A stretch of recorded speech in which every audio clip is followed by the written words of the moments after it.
Everybody, welcome to the NBA Files. Of course, I'm your host Felicia Michelle, and I'm here with sometimes my favorite guy, sometimes my least favorite guy. Everett, Terry, E.T., and Kwame Fisher Jones, Pops. I'm trying to get comfortable here, and then you say I'm your least favorite. I said sometimes you guys are my favorite, and sometimes y'all are my least favorite. You give them a week off for vacation, and they come back acting new. So speaking of that, sneakers. Can we don't talk? They don't need to know that. Okay, so while we were on vacation, the Cleveland Cavaliers guard Kyrie Irving decided that he needed a permanent vacation from the Cavs. He got on up out of there. So the four-time NBA All-Star officially confirmed reports that he asked for the trade. Kwame, were you shocked that he asked? Yes, I actually was shocked that he asked for the trade. When you watched the NBA Finals, you knew a change needed to be made. You knew that they needed to go in a completely different direction. The issue I have is the reaction to it, though. Why is it a bad thing that he wants to be that dude? Why? Hold on.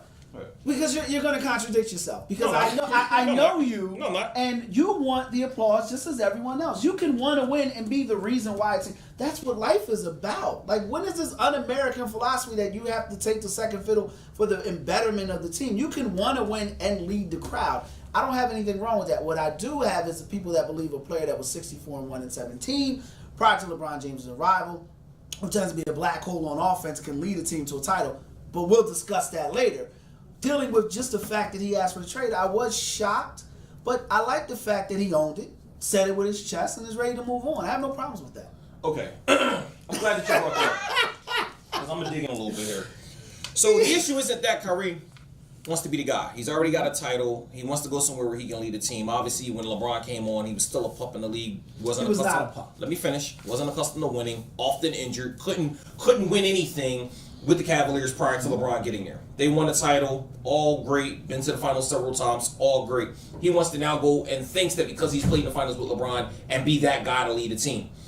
The issue isn't necessarily that I have with Kyrie, the fact that he wanted to go and be the guy. It's the fact that he waited until all the dominoes fell after they moved PG-13, after they moved Jimmy Butler to say, hey, I want to be traded. Because facts are, there were trades on the board to move Kyrie. One for PG-13, and they went to LeBron, and LeBron said no because he's loyal to his guys. He's loyal like he was loyal to get Tristan Thompson $80 million of undeserved money, and loyal to some of these other guys like J.R. Smith and Iman Shumpert. So he was loyal to Kyrie. Listen, this guy came here, he played here. I left, I saw what a backlash it was. We're not going to trade him, we're going to build with him. And then he turns around and waits until PG moves to OKC, and until Jimmy Butler moves from Chicago over to, and now all of a sudden you got the situation where it's like, well, where's he going to go?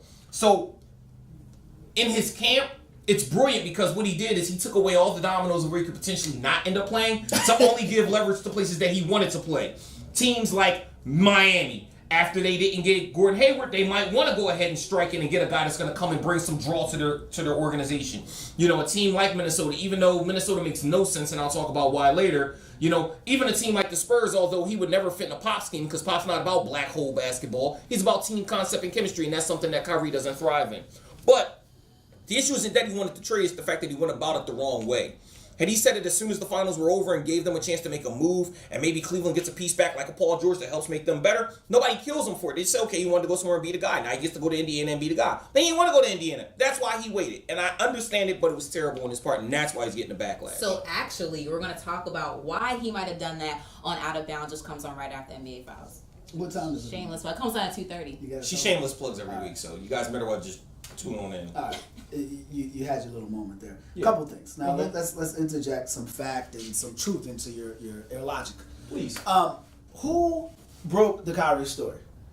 It wasn't Kyrie's camp. It wasn't LeBron's camp. We don't know how it came out. Right. So he may have asked for a trade early and just kept it under the wings, especially with the general manager who was a lame duck.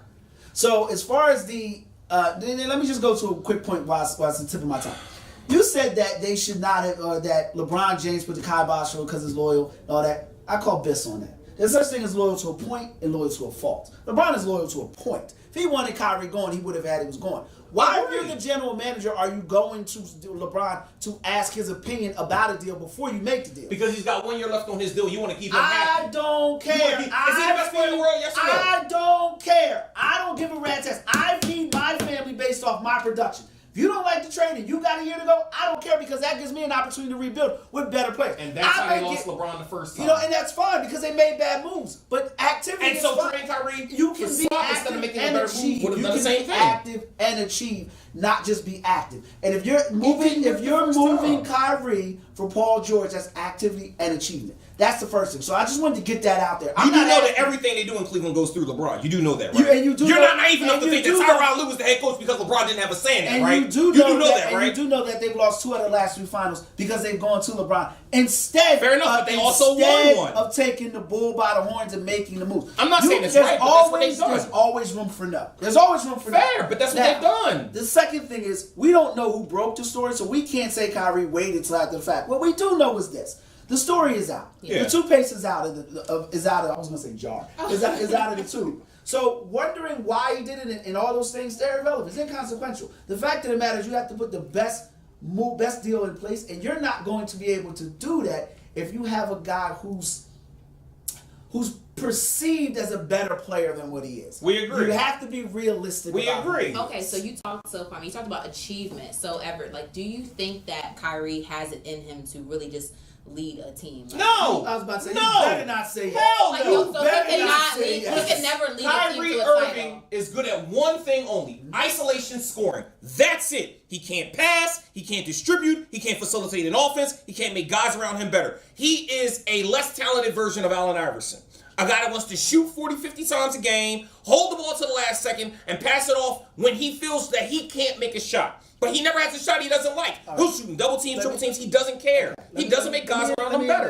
Let's play devil's advocate here, because rather than just agree with you, I agree with you I agree with you, but for different reasons. But I want to interject this: how much does coaching play a role in that? Because Allen Iverson never had the benefit of someone who was willing to fight back. It was Larry Brown. Larry Brown appeased him. He had Larry Brown appeased Stop it. Larry Brown's a Hall of Fame coach. I don't give a damn. He's still appeasing. He was a Hall of Fame coach. And this is like singing a Christmas carol, because everyone says it every year. You know somebody made that pass on Paul Pierce. The man that passed on Tracy McGrady. The man that passed on Chauncey. I said, GM is awful, but that doesn't mean he's a bad coach. He passed on him because it was easier to appease Allen Iverson. No, There's no justifiable reason to have Eric Snow on the basketball court. There's no reason you can sell me. I don't give a damn what he had. He couldn't win a championship. He was a guy that lived off of the one lucky shot and was a guy that got away with it. The bottom line is he's not an NBA talent. Now, going back to my point, because you're not going to get me off my point, you cannot tell me that he ever had a coach who's willing to fight him except Mike Krzyzewski, and he only lasted 15 minutes of an hour in a career and do. So if he has a coach like a Popovich who can take a score-first point guard like he did with Tony Parker and find a system that can take advantage of it. Because if you look at Tony Parker's numbers, he's never been a great facilitator of the ball. But Tony Parker plays within a scheme and knows how to pass and but he's had pop since day one. If you get Tony Parker in the entering of the prime, and maybe if you got Kyrie at the beginning of his career, before he developed these bad habits where he wants to dribble the ball 7 times every possession that he touches it, then maybe you have a chance. 7 seconds or more. He holds the ball too much. He doesn't know how to give it up. He wants to dribble and be the guy and do all these fancy, flashy things that don't help them win. It looks great on SportsCenter, but it does nothing to help the team win a game. I get the point that her breath stinks, but how can we fix her breath? That's the point I'm getting. Sometimes you can't. Sometimes it just stinks. Sometimes you just gotta chalk the fact that she's got halitosis, and that's just what it's gonna be. I agree with you to a certain extent, but I still believe that if he got a strong coach, and there's only a few of them in the league, really. There's one. Popovich is the only one that can command that respect. I wouldn't say there's Who else? Kerr's an appeaser, and he's a winner. No, I think Dwayne Casey, given more talent. Dwayne Casey, I think stop given it. more talent, Dwayne Casey can do some things because his resume dictates such. I also, go ahead, because you're animated about this. Because Dwayne Casey's not going to reel in a Kyrie. You know why? Because he's going to say, well, what if you won to tell me what I need to do in order to help us win? He won a championship as assistant coach. As an assistant, not as a head coach. He's also cultivated talents, irreverent personalities like Kevin Garnett, and the list goes on. The only head coach who's ever won who can command that kind of respect is Greg Popovich, and he doesn't want a Kyrie on his team. He doesn't want him. I don't know if I can say Popovich is the only one. I don't even, to be real with you, be 120 with you, I don't know if I want to say that Popovich is that type of coach. I think if Phil Jackson could. I don't think I can say Pop. Phil Jackson checks players? He's the biggest appeaser of all time. Have you met the Bean? Have you met the Bean? Exactly. Have you met 81 points? Exactly my point. Yes, I've met Kobe, and that's exactly my point. He got 5 titles out of him. And he got 5 titles out of him. Have you met and he wasn't a peaser. And he wasn't a peaser because Shaq Kobe couldn't play. What did he do? So what we're gonna do is reel it back in because we're talking about Kyrie Irving right now. So Kwame, how much of Kyrie leaving do you think is it him actually wanting to be a leader or wanting to like leave LeBron James and like step outside of that Bron's shadow? That's a great question, and that's the elephant in the room. Of course. The mantra is he wants to win. But how much does he want to win? Because if he wants to win, he'd stay where he is. Agree. Is the pressure of having to win getting to him? Because there's like it's easy to say there's no pressure in sports. That's poppycock. Yeah. You got 30,000 people screaming at you, or 30,000 people and tell you that they hate your guts if you lose. Yeah, and they'll follow you home. Like there's pressure in winning, and the bottom line is, I wonder how much of this is the pressure of having to play with a LeBron, having to deal with a LeBron, having to fight a LeBron, has made him say, you know what, I want to go a different route. Pressure busts pipes, man. But pressure also makes diamonds. And then what it does is it busts pipes and creates diamonds. And guess what? Kyrie's telling you, he ain't a diamond. He's a pipe that's bursting under pressure because he can't take somebody who has a mindset that only wants to win and he wants to play his role. How much of it is him not being a diamond, or how much is it that he believes he's a diamond? Okay, well, how about, is it like about how LeBron goes about it? Because we've seen footage of him on the sideline of a game, in his face, talking to him like this. Like, we fight about this. When you're playing with the best player in the world, that's what you're going to get. But the messenger isn't in the way... No grown man gonna go for another grown man talking to him like that. No grown man wants to feel... You know how you stop that? You play better, you fight back. Well, if I smell, I'm gonna use a movie, House Party. Okay. I smell, you know what I mean? Stop. But hold on. I smell. You know how you stop them from smelling something? Punch them in the mouth. That's how you get a man's fingers out of your face. And that you have to demand respect in a man's world. And that'd have been a different way that he would have had to exit the team. Yeah, no, but you know what? If Kyrie punched LeBron in the face, I'm not advocating violence, and I'm not saying he should physically punch him. What I'm saying is, if he returns fire, they're not going to trade him. But the point is, in a man's world, you have to demand respect. Respect is earned. It's not given. That's right. Only a female can come in and say talk. Yeah, and only a female can say, I don't like the way you talk to me, and you pay attention. A man is going to say, well, you need to man up. They may say it differently, but they're going to say you need to toughen up. Let them drop. So I don't think that plays a role. I think Kyrie is taking, in my opinion, I think the pressure of him having to perform every game in the finals, having to defend at a high level, which... Because he's not a defender. I was about to say, which on the ball defense, he's much better than what he's displayed. He's much better. It's not like a Steph Curry, where just physically he can't do it. I think Kyrie's better, but the demand of having to do that is wearing on him. That's why you hear teams like Minnesota, where making the playoffs, Miami, making the playoffs is good enough. Minnesota makes no sense for them, but because you love Jimmy Butler. No, and Andrew Wiggins. It doesn't. No, it's not even that. By the way, they traded Andrew Wiggins a third time. You need to come in here and tell me I was right. Thibodeau hates dribble heavy guards. That's why Derrick Rose didn't last. And you're gonna go and bring another dribble heavy guard to an offense that doesn't defend when he's trying to build a team that plays defense. That's why they didn't go and re-sign Derrick Rose. They don't want some guy that's going to come, dribble the ball a whole bunch, not make guys better, and not defend. That's why they didn't want him. Okay. They're not going to go get him based on that. So where do you think the best fit for him would be? Miami's the only team that makes sense. He can go to it. He can go sit down in South Beach. He can go chase all the women that he likes to chase and take all these Instagram selfies with. He won't like the women in South Beach. Listen. He only likes women in Wyoming and my that's fine, wherever he likes them from. But he can go down there and live life and be great. He can go and play in a city and an arena that has a culture with a GM and executive and Pat Riley with a coach that's Spoelstra. Hold on, Spoelstra can probably maximize the most talent out of him, but the reason they fit on a basketball level is because they have no perimeter threat that can score consistently. Their team is built around Whiteside, who's an interior presence. They have no perimeter guy outside of Waiters, and Waiters is streaky at best. You bring in a Kyrie Irving, he now becomes the feature offensive attraction on a team where Whiteside doesn't need the ball. He can live off of putbacks and tip dunks. That's fine. So now you build a team inside out with him and Whiteside, kind of like a young Penny and Shaq. Not as good, but young Penny and Shaq, and you let them develop and put the right pieces around them and see what happens. That's about the best you can do. Boston makes no sense. San Antonio makes no sense. Minnesota really doesn't make any sense. You know what's funny? The longer you go, like if you had just stopped every week, if you had just stopped in the first 15 I stopped seconds, right where I was. You would have had it. But he stopped where he want. He a man. He stopped where he want to stop. Look, a couple things there. If you talk about a guy that will smack fire out of you, Hassan Whiteside is number one on that list. So I don't think Miami fits him at all. I also don't, because I don't think Whiteside would take kindly to Kyrie's 7-second philosophy. And for those who don't know, hold on. For those who don't know, I'm going to put this in numbers perspective because you reference this a lot. You said that Kyrie is a terrible facilitator of the ball. He's a poor ball distributor. He averages 4.4 assists, but most of his That's a point guard. I know. Can I hold the mic for 2 minutes? Go ahead. Nas? He's a point guard with 4 assists. I'm proving your point. I'm just putting some numbers into it for the number crowd out there, the number heartless out there. But of those 4.4 assists, most of them come off of dribble penetration, not kickouts, but to basically dropping them off to people with a quick pass within 2-3 feet. So when you say a guy can distribute the ball, it's dribbling penetration or coming around the screen and hitting an open man at the corner of the three or hitting a man coming off a screen. That's not what you're getting from Kyrie. That's where most of his turnovers come, which is about 4 or 5 a game. Now, putting it to a different level, I also don't think he would fit in Miami because they have some young athletic players who don't have a mindset who are going to just fall back and let Kyrie do his thing. And Kyrie, from what I'm understanding, and I know his people around him are very sensitive, is not an overt male. He's an introvert. No, he's not an introvert. I don't say he's a cheap shot artist, but he's someone that is more of a versus a, yo, sit down. That type of person. You kind of understand what I'm saying there? He's not a leader. Gotcha. I don't say he's not a leader. He's not a leader. Where's he led?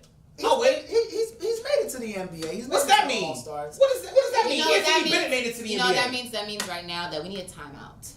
All right. And we're going to take a quick break. And when you're watching the NBA Finals here on RBN TV.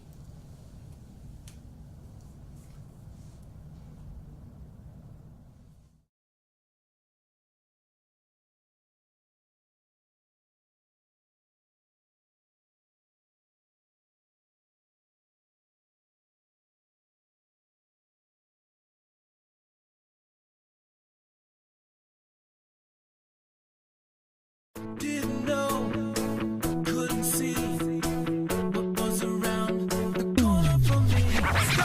Check me out, my legs are moving. Hands real smooth, gotta keep it moving. Take it fast, take it slow. Sing it all day, come on, let's go. Can't get enough of these crazy moves. Slide on by, now that's so smooth. Throw your hands up in the air. Bounce on down, let down your hair. You stop, now that's real nice. You feel me? Come on, get loose. Come on. La Esperanza Mexican Restaurant and Bar, the best authentic Mexican restaurant in South Jersey. Your friends and family will enjoy the fun and the food, like our staple guacamole, tamales, and ceviche. Our weekday lunch special is just $7.99. We also offer Saturday and Sunday brunch. Enjoy the largest selection of tequilas in South Jersey, Mexican beers, bottle and draft beers, fresh margaritas, and daily beer and margarita specials. La Esperanza Mexican Restaurant and Bar, family owned and operated since 2002. Hi, I'm Becky. And I'm Eric. And this is Cooked and Uncorked. It is. It is. And you can check us out Mondays at 10:30. 10:30 every Monday.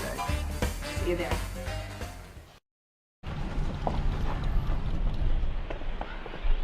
Got a quarter?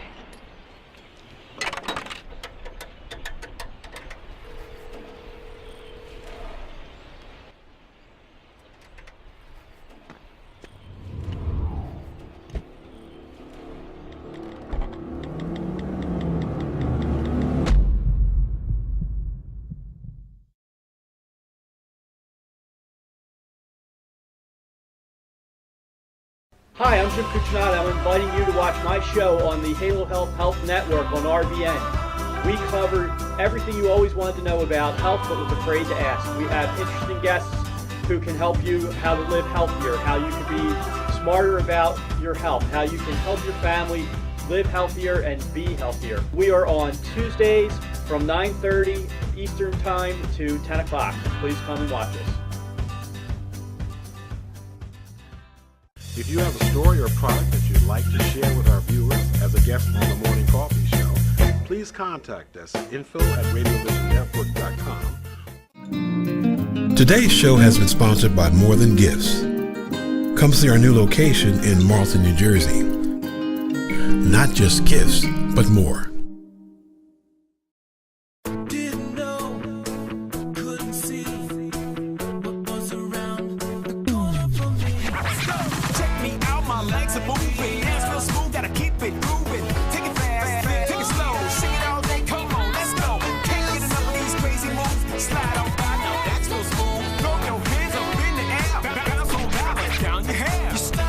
Now that's real nice.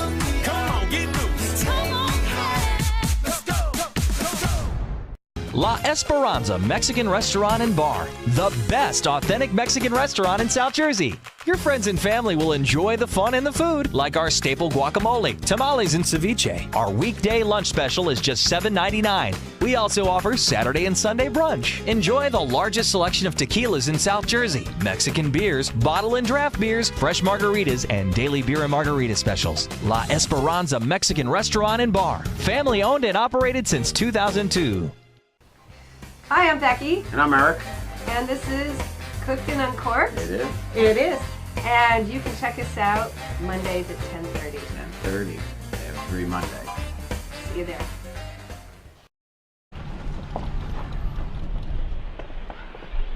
Got a quarter?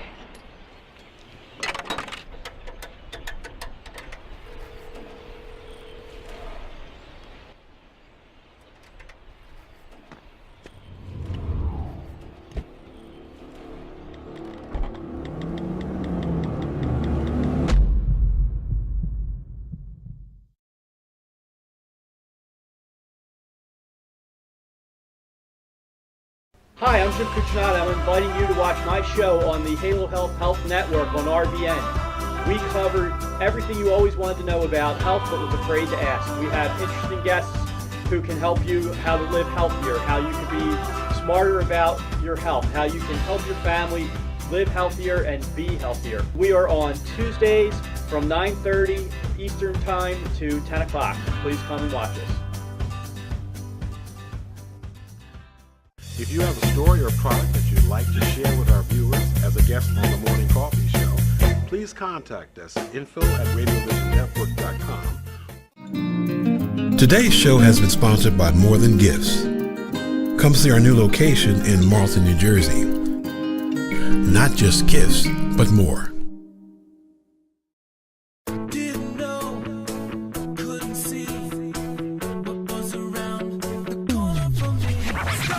Check me out, my legs are moving. Hands feel smooth, gotta keep it moving. Take it fast, take it slow. Sing it all day, come on, let's go. Can't get enough of these crazy moves. Slide on by, now that's so smooth. Throw your hands up in the air. Bounce on balance down your hair. You stop, now that's real nice. Come on, get loose. Come on, let's go, go, go, go. La Esperanza Mexican Restaurant and Bar, the best authentic Mexican restaurant. Welcome back to NBA Files here on RBN TV. So now I'm so excited. So we're going to dive a little bit deeper into the Kyrie water. So with us is on the phone is former New York Post NBA columnist and NBA Hall of Famer Peter Vesey. So Peter, was this a spur of the moment request by Irving, or do you think this was something that was in the works for quite a while?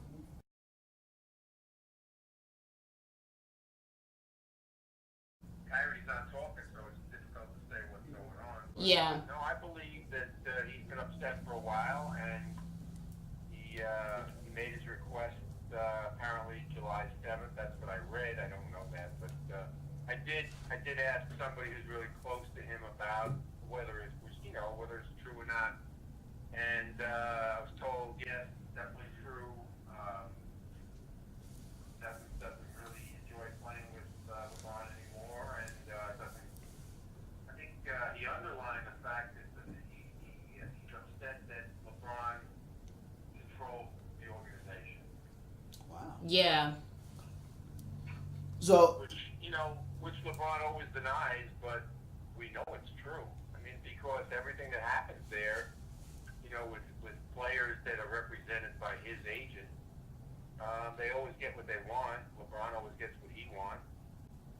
Whether it's a coaching change or a coaching hire, or although, they did hire Blatt before he got there, which was nonsensical. I mean, David Griffin, who's no longer with the team, I mean, he made that decision with the blessing of Gilbert, of course, but you would think if you've got LeBron coming in, and they knew they did, and he's going to run the franchise, well, at least let him have a say in a guy that has never coached in the NBA before.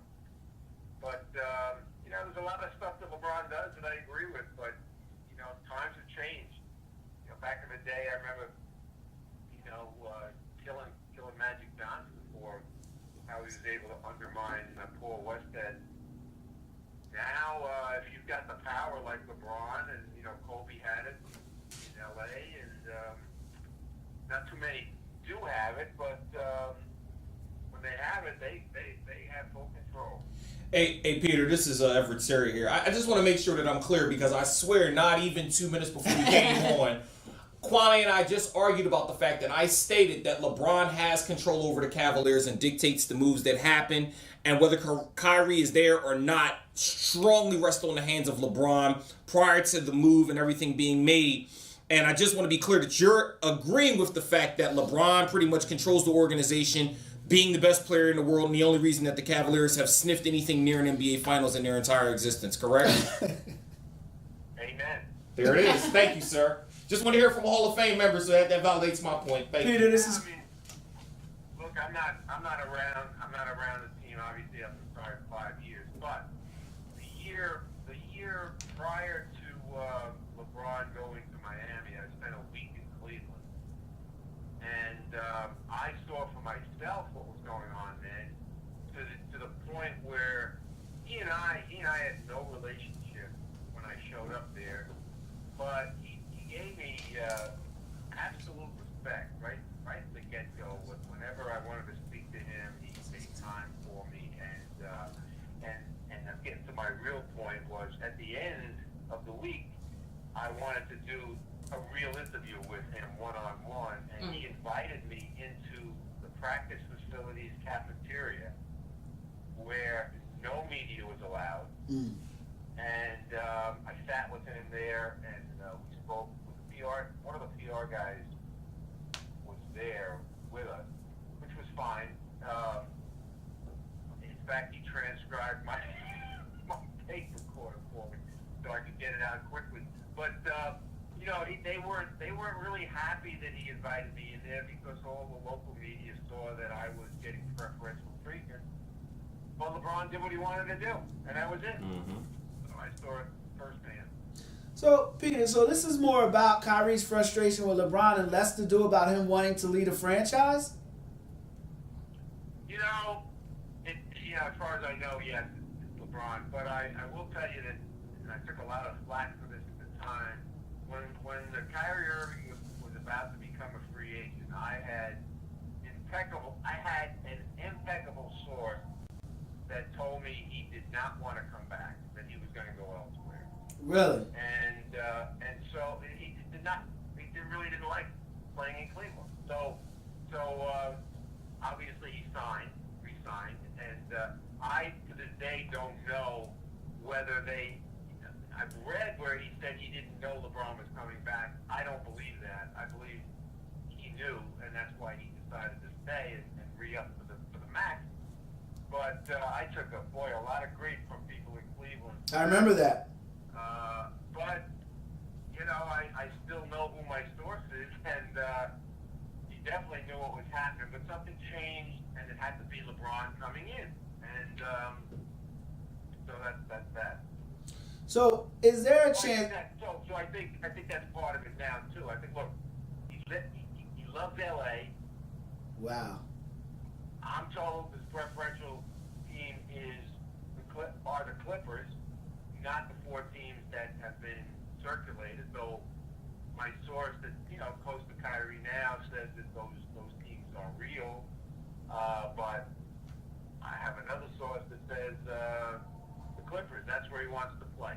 He's out there in LA working out. He had an invitation-only run set up. I'm not sure where it was, but it was in LA, and that was a couple weeks ago. I wrote about this in my new column, and he had Carmelo with him, and he had Butler with him, and it was at that point where Carmelo was telling a friend of mine that he couldn't believe how great it was to be playing with this guy. That every time he made a move, the ball was in his hands in the perfect spot. And I asked the guy that. I said, well, can that mean that, maybe he'll go to Cleveland instead of Houston, or perhaps stay in New York and they possibly can get Kyrie? And my friend said, no, he's still totally committed to playing in Houston because of Chris Paul and he being tight for a long time, and well, I question how tight they are. I do, but he bonded with Harden when they were over in Paris for a fashion show, and Harden, he really hit it off, and they had played together on the Dream Team, but really had no time together. They both had their posses with them. Oh, I'm sorry. And, you couldn't resist, could you? And so Harden told him, he said, man, I really, enjoy being around you. He said, we want you in Houston. We're gonna make this happen. You're coming to Houston. So I'm gonna stay with that with Melo. So Melo, now I didn't believe that Carmelo would go to Houston because I didn't think he would fit with James Harden. But you're telling me that. There you go. Now you know. Wow. Right again. If you didn't know, now you know. So, all right. So then let's jump I know to. that song. I'll be. So where does Melo fit with D'Antoni and Beslick and all the other coaches that he didn't get along with? How is he going to fit in Houston with those coaches there? You're going to ask smart questions. Huh? I had written again in my new column that or maybe I put it online on Twitter. I'm not sure now, but I said that I was told that one of the holdups was that D'Antoni really didn't want to deal with him again. He can say what he wants on the record, but in private, he didn't want to deal with Carmelo because he's opposite of everything the way D'Antoni coaches it. 7 seconds to hoist versus 7 seconds to over dribble. So I don't know. The ownership is changing. Daryl Morey, the GM, who has a group to try to buy the team, he wants Carmelo. Players want Carmelo. So in the end, if they're able to satisfy the Knicks, I believe D'Antoni will be overruled, and he'll probably have to actually coach this season instead of just giving the ball to one guy and letting him do whatever he wants with it. Not a big fan of D'Antoni. Now I want to jump back to LeBron and the tour that is all staring us in the face. And this again, we're talking to Peter Vesey. Make sure you check his articles out on Patron, and NBA Hall of Famer, Wealth of NBA Knowledge, joining us. Now, Peter, we're facing a whole year of where will LeBron go. You mentioned Kyrie to the Clippers. Is this a precursor to LeBron winding up in Los Angeles with the Lakers? Well, your guess is as good as mine. Okay. Look. Supposedly, I've already written a column about that. If I were Gilbert, I would trade it to the Lakers right now and get rid of all this distraction. And, yeah. They're not going to win a championship. They're not going to be able to beat any team that survives in the West. The Warriors, most likely. There's total dysfunction on the team right now. Bringing Rose in I think that was a positive. It's a risk worth taking, and it's not much of a financial risk, although tax-wise it is. But I think if it were me, if I were his adopted GM for a year or two, I would tell him, well, let's try to get Ingram, try to get Randall, and I don't think anybody would be angry at that because obviously if he waived his no trade clause, then he's telling you right there that he's going to leave anyway. He's not saying that. He's saying, let's go for it again. So he's doing what what people in Cleveland would like him to say, I guess. But at the end of the year, if he leaves, they're not gonna applaud it. But he's won the championship for them, and I don't think they'll be angry at him if he leaves again.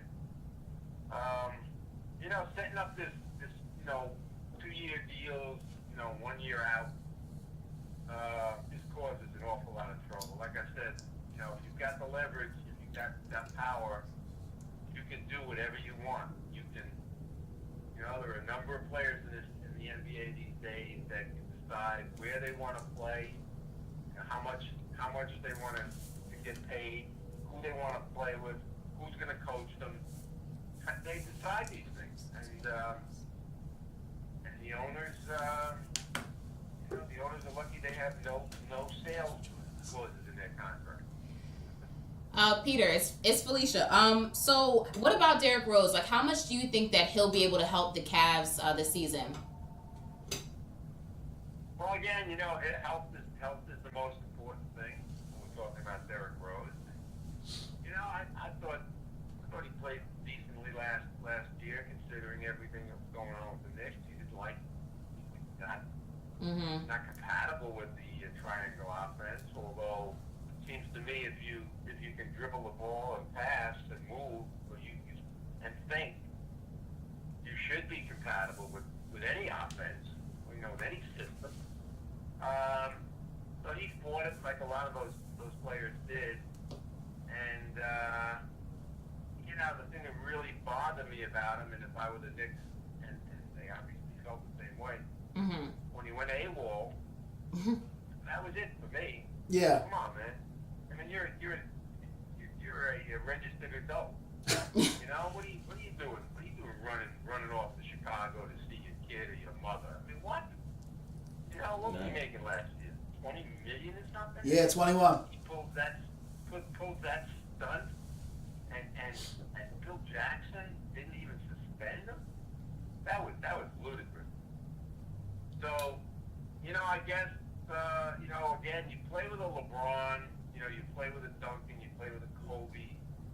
Maybe not so much a Kobe, but because Dwight Howard couldn't deal with it. But you act a different way. So Rose, I sincerely doubt he'll pull that stunt this year. He might drive there without anybody knowing it from Cleveland to Chicago. Take a game off. So Peter, this is Everett. I have a quick question for you. So switching gears a little bit, we've seen what the Sixers have done under the Hinkie era, the tanking, and now they have Colangelo, and they finally landed Markelle Fultz at that top pick and feel like they have a team ready to compete. What is your thoughts on maybe how they look and even possible projections on how good you think that they'll be this season?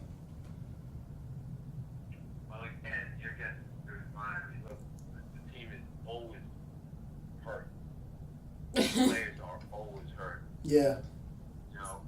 If they come healthy at the same time, or enough of them stay healthy for enough of the time, I'm interested in seeing them play. I went to Philly a couple years ago. Ingrid was hurt, but he was working out before the game, and that was worth going down to Philly just for that, because I tweeted about it afterward. I said, this guy, man, just watching him warm up, and he wasn't even fully healthy. Boy, did he have some moves and some. And I was watching the way he was interacting with people. I really liked him. So they've got 3 or 4 really, really good players on that team. I totally think that giving Reddick 21, $22 million. 23. 23. I mean, just absurd. Absolutely absurd. It hurts. It hurts. He couldn't do. When he was at the Clippers, they would run plays for him. I could see it, from my TV. They'd run plays for him at the beginning of every game, to try to get him off, get him into rhythm and stuff. The guy can make shots, but he's erratic. But he can make shots when he's uncontested. But he can't defend. He can't create for himself. If he were to go to a championship contender, as the Clippers should have been, I could see him getting paid. Not that money, but I could see him getting paid. But to put him on a team that, I don't know what he does. What does he do? Does he win 1, 2, 3 games for them this season? What does that do for them? Nothing. I don't know. That was a crazy move, and it was a panic move to me. To me, that was Brian Colangelo taking care of Jerry Colangelo chest beat. That's what that was. Mm. You know, I like, but that's the way the Colangelos, you know, that's the way they roll. So that's stuff I can give you on Philly. You know, it's funny when you mentioned health that we had to go right to Philly. We mentioned Derrick Rose and the word health. We had to go to the next injured team, constantly injured team. You know, I want to get your opinion. You've covered basketball for a long time. And there's this mantra that LeVar Ball is new to the NBA. But I want to ask you about his son.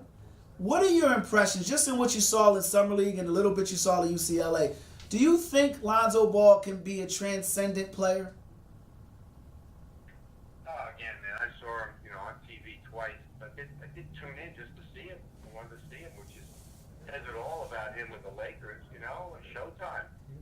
They've got their guy.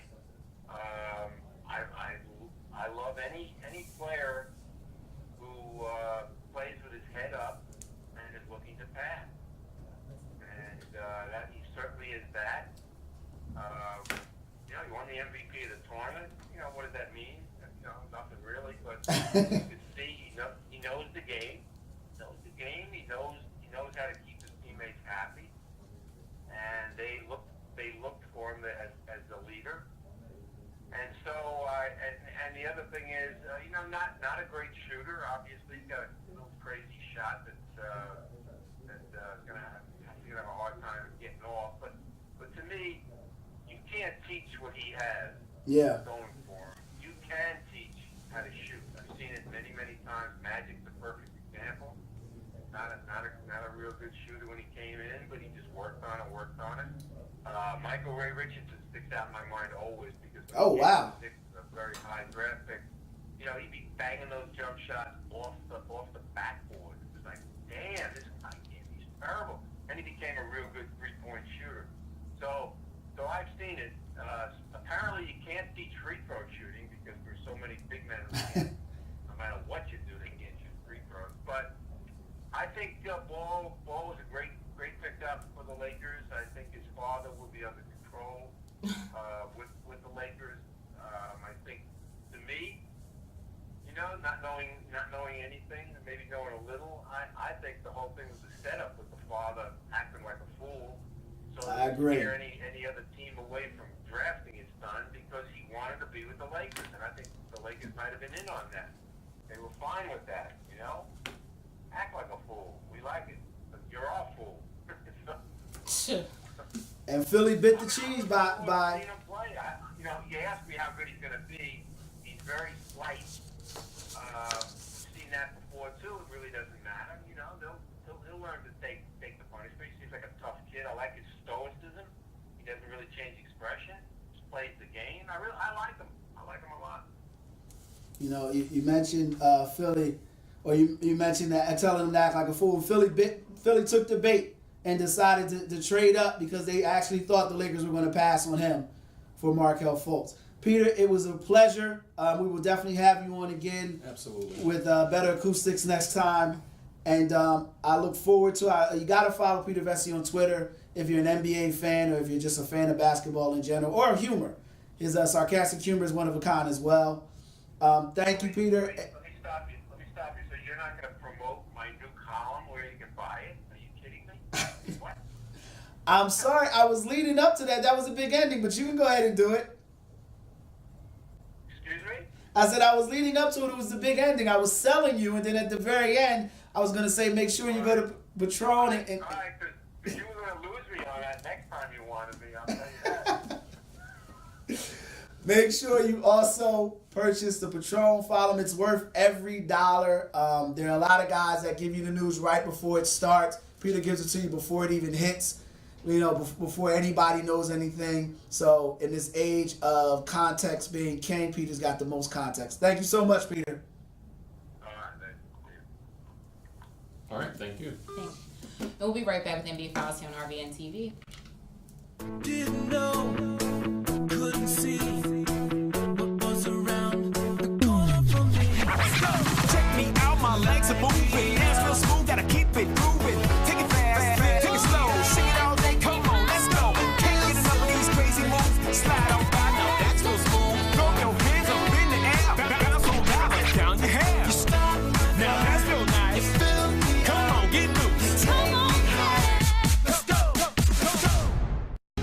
Esperanza Mexican Restaurant and Bar, the best authentic Mexican restaurant in South Jersey. Your friends and family will enjoy the fun and the food, like our staple guacamole, tamales, and ceviche. Our weekday lunch special is just $7.99. We also offer Saturday and Sunday brunch. Enjoy the largest selection of tequilas in South Jersey, Mexican beers, bottle and draft beers, fresh margaritas, and daily beer and margarita specials. La Esperanza Mexican Restaurant and Bar, family owned and operated since 2002. Hi, I'm Becky, And I'm Eric. and this is Cooked and Uncorked. It is It is. And you can check us out Mondays at 10:30. 10:30 every Monday. See you there.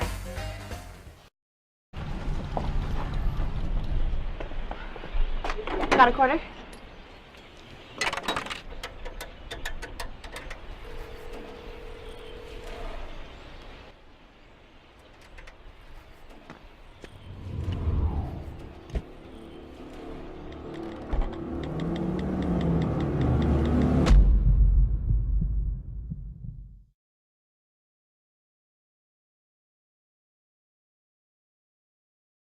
Hi, I'm Jim Cucinato. I'm inviting you to watch my show on the Halo Health Network on RBN. We cover everything you always wanted to know about health but was afraid to ask. We have interesting guests who can help you how to live healthier, how you can be smarter about your health, how you can help your family live healthier and be healthier. We are on Tuesdays from 9:30 Eastern Time to 10 o'clock. Please come and watch us. If you have a story or product that you'd like to share with our viewers as a guest on the Morning Coffee Show, please contact us at info@radiovisionnetwork.com. Today's show has been sponsored by More Than Gifts.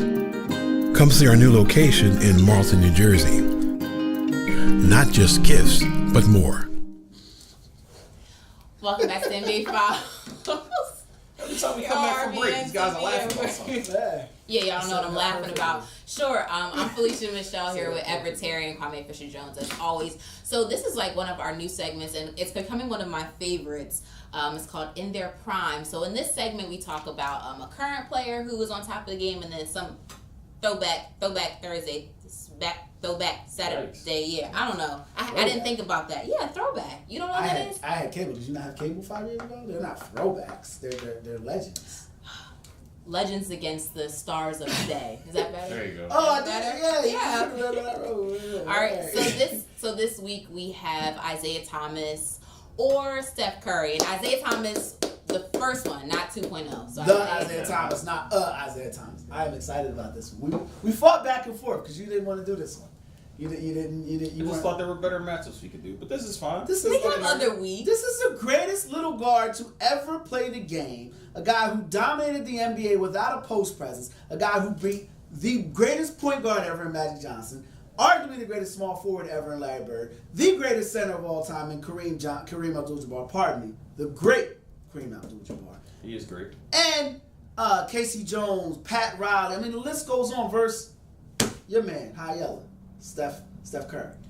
Listen, I love the fact that Isaiah did so many things great. Hold on. He led a defensive-minded team, was the best player on that team. He passed, he facilitated, he defended, he hit clutch shots. I give him all that. He's been a great player since college. All throughout his entire career, he was a great player. The one thing that makes Steph Curry different from him is the fact that you can't coach 40-foot range. You just can't coach it. Steph Curry literally changes the way you have to defend your defense. There's only been 3 people in the history of basketball where you've had to change rules to defend them. The first one was Wilt Chamberlain. The second one was Michael Jordan. Steph Curry's. Not Michael Jordan. They had a whole. They created rules to help Michael. No hand checking. They did things to help Michael. Listen. Yeah, me and Bill Russell. But listen. You're not getting Michael in there. Listen. Steph Curry's the third because you have to change the way you defend. Because when you have to guard from 40 feet away from the hoop, you now have to stretch your defense, which now allows all the other guys underneath to get a lot easier looks. And that is a game changer. Isaiah Thomas, as great as he wasn't a game changer on the offensive end of the floor. He could not force a team to change the way you defended. There are guys. Are you serious? Go ahead. Are you serious? Make your argument. Did you not see the playoff game where him and Bernard King, when the dude scored something like 20 points in like 2 minutes? That's you know, this is a dude that played in the 80s where you were allowed to play jailhouse rules. Yeah.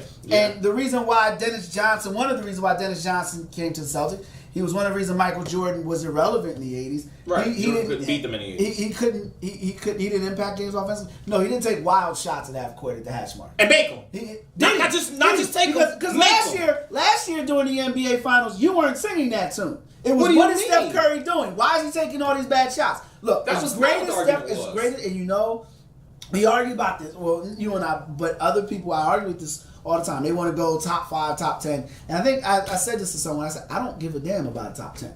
The league is driven by 3 players: LeBron, Kawhi, Steph Curry. That's it. If you want to argue 5 through 9, go right ahead. The floor is yours. So I respect Steph Curry. Okay. That's why his poster hangs up behind you, not just because you two are both fair skinned. There we go. But when you talk about Isaiah Thomas, you're talking about a guy that won in college, who was a leader. Who, if I'm not mistaken, it was Bob Knight. Bob Knight. How many times he won after Isaiah left? Volatile. And he won with him. He won with him at a high level. Then he goes to Detroit, who was a perennial loser.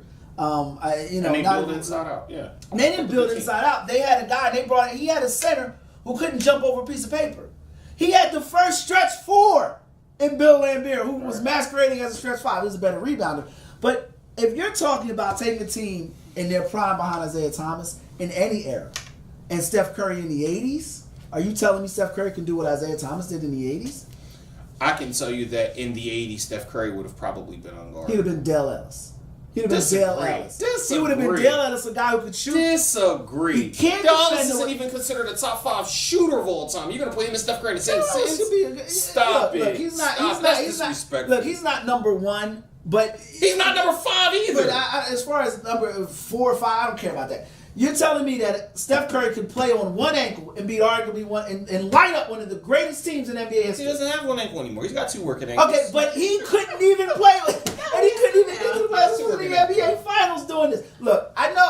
How many times did Isaiah Thomas win league MVP? How many times did Isaiah Thomas win league MVP? He didn't win league MVP. How many times did Steph win the Finals MVP? Because Isaiah's got 1. I hold Isaiah's. Hold on. And he's got 2 league Stay in your seat. Stay in your seat, Kwame. Stay in your seat. I'm holding Isaiah's NBA Finals. I'm holding Isaiah's NBA Finals. How many times has Isaiah Thomas at any point been remotely considered the best player in basketball? There were points where people argued Steph Curry was better than LeBron James, especially coming off of the MVP year when he won a chip. There were people that voted for Derrick Rose over LeBron James when he beat him in assists. And Derrick Rose was the point guard. Those are the very same people who said that Steph Curry was better than LeBron. Look, those people are glue sniffers, and I have no interest in debating with them. You, however, are a very logical thinking man, and you're trying to rile me up. That's what he's trying to do because he knows how much I love Isaiah Thomas. When the cameras goes off, you know what he's going to lean over and say? You're right, Isaiah's better than Steph. As soon as the cameras go off, I'm not going to bite the cheese. I'm going to say that there are 2 very different players who impacted the game differently. They're both great in their own right. But if you're comparing them head to head, and I've got 1 game to play, and I need a 3 for the win, I'm giving the ball to Steph Curry all day and twice a second. I need 1 shot to win. I'm giving the ball to Steph Curry. Because if I got Isaiah, I won't need a 3 to win. I need us to hold on to the lead. Because that's what Isaiah does. You're not going to get the lead. How many back-to-back titles does Steph Curry have? Isaiah Thomas. How many back-to-back titles does Steph Curry have? How many titles does he have altogether? He's got 2, the same as same. And guess what? As Isaiah. And guess what? He's in the prime of his career, probably slated to win a few more with the roster that Don't give me probably ifs and goods and whips. We're talking about what do we have on the table. But they were the favorite last year. What does he have in the grocery cart? Very favorite this year. What does he have? I don't give a damn about favorites. What does he have in the grocery cart? He doesn't have back-to-back titles. He doesn't have a finals. When you're playing against the best, he's got 2 money on the line. Who? I'm sorry, he's got 2 league MVPs. So does Steve Nash. That means nothing. I repeat, when the money's on the line and you need a guy to win you a series, Isaiah Thomas has done that. Steph Curry had Andre Iguodala. He had Kevin Durant. Isaiah had Joe Dumars and John Spider Sally. What kind of nickname is that for a basketball player? I don't know. Bill Laimbeer, Rick Buttmahorn, and they are Bill Laimbeer was a dog. Joe Dumars is a Hall of Famer. The man was to 3 straight NBA Finals against in the 80s when the game. There was only 17 teams that were even in NBA. There were 30 teams in the NBA. I'm talking about that were actually legitimately good. Oh, get out of here! Get out of here! So the everybody knew who was nobody can understand you guys. guys. yeah. You can't. Don't yell. Sorry. And stay in He your won. seats. He won. He won. He got me going now. So you're telling me that so you're telling me that in some way, shape, or form, there was less competition than the 80s. What is the best era of basketball? The 90s. Oh shit. He won. He won. He got me. He won. He won. So Kwame. The 90s He almost was got amazing, me. but He almost got me. For He you. won. He almost got me. He almost got me. So for you, it is definitely. And for him, it's Isaiah Thomas. And for you, For me, it's a push. It's a push. Not a push. you have to make a decision. Then I'm gonna go You got Curry. me yelling now. I gotta go I'm riled Curry. up. I gotta go Curry because I see Look, what Chico DeBarge. It's okay to go against one of the DeBarges. It's okay to go against it. Look, I like Steph Curry. Steph Curry is a 2-time league MVP. He's got So 2 championship rings, and he's the best. And there's a player on little the more best future. He has more. And he has a future. lot more future. He has five more years. 5 more With years them at this least. level. You know what? He'll win at Look, least. look, I'll tell you what. look. Let's revisit this next year when he gets his 3rd title. Let's revisit Look, next year when he gets his look, 3rd look, title. look, look, look. By the way, when did Isaiah ever win 73 games? And they didn't even have Durant then. I He's the don't best know. player on the. He he's- won right. 73 games. Never won 73 games. Give the mom in the stands Hey, clap. listen. 73 games. Listen, you're missing Holy my point. crap. Get my Steph basketball. Curry on. is changing basketball. He is not changing basketball. Okay. Isaiah Thomas changed basketball. Did he? Yeah, don't they have flagrant fouls now? Flagrant fouls didn't come from him. Flagrant Yes, fouls they came from did. their They whole gave team. him the Pistons. They gave him the Pistons. Listen, they came from their whole team being the bad boy Pistons who That's beat like everybody saying up. that's like saying the RICO law didn't come from John Gotti, it came from the mafia. Who led the mafia? John Gotti. Who led the team? I said, who said get him? Who said get him? John Chaney back in 2. Oh, all right, go ahead. Floyd, I'm done. All right. I'm done, Felicia. I'm done. Stop throwing stuff. I'm done, Felicia. I'm gonna say Isaiah Thomas, Thank just because I used to have an old video game with him, and that you could play the thing and do like I'm out. like the old I'm out. school video games. And he's my favorite Arch player. rivals, like what are we So, talking about? Double dribble. I get to vote based on what I want to vote Bird. on. I vote Isaiah Thomas. Okay. Cause I just like him, and I like my job here. That's Okay. the real reason. Let's keep it all the way honest. Thank you so much for pity votes. standing. It was a pity I vote. want you She dead. really didn't want to vote We- for him, but she No, wants to be I here next really week. did. No, I would. I love Steph Curry. Like, I would really honestly vote for him only because his wife. But since we had to pick off There of you the go. person, I just picked His Isaiah wife? Thomas because I like his wife. That's why. Isaiah, you know what? I'm not going to diss I- Isaiah Curry. Right, well, no. And we're not going to talk about Isaiah's problems with Anyway, women. Yeah, but I would never diss a man's wife. You know Anyway, that. thank know you. that. Thank you so much for watching the NBA Files here on RVN TV. If you want to check out more, we are on Facebook on RVN Sports. And if you stay tuned, my show Out of Bounds will be up next. Thanks so much for watching. We'll see you guys Thank you, next Peter week. Vesey. Thank you, Peter Vesey. Yes, absolutely. Check him out on Patron. Please do. Please, please. Is it Patron? It's Patron. Patron. Not the drink. Oh. We'll see you next week. But sort of. You want some tequila? Is that what you said? Run that in. She does have on hot pink shoes. There it is. No, why did you tell everybody on my shoes?